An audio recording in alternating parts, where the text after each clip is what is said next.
பனம்பழத்தில் carbohydrate, கொழுப்பு, நார்ச்சத்து, protein, potassium, vitamin B6 சத்துலாம் நிறைஞ்சிருக்கு. பனம்பழத்தை சுட்டு சாப்பிடுவோம், அப்படி இல்லைன்னா அவிச்சு சாப்பிடுவோம்.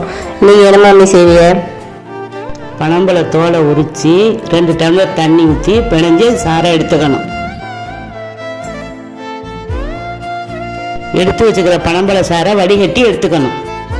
இந்த சேனலை புதுசாக பார்க்குறவங்க லைக் பண்ணி சப்போர்ட் பண்ணுங்கள். வடிகட்டி வச்ச சாரை அடுப்பில் வச்சு நல்லா காய்ச்சணும். பொங்கி வரும், நல்லா கிண்டி விட்டு 2 ஸ்பூன் நாட்டு சர்க்கரை சேர்த்துக்கிறணும். வருஷத்தில் ஒருக்கா தான் இந்த பழம் கிடைக்கும். உங்களுக்கு பழம்பழம் கிடைச்சா செஞ்சு குடிச்சு பாருங்க. உடனே குடித்தா கசக்கும், ஆற வச்சு குடித்தா சுவையாக இருக்கும்.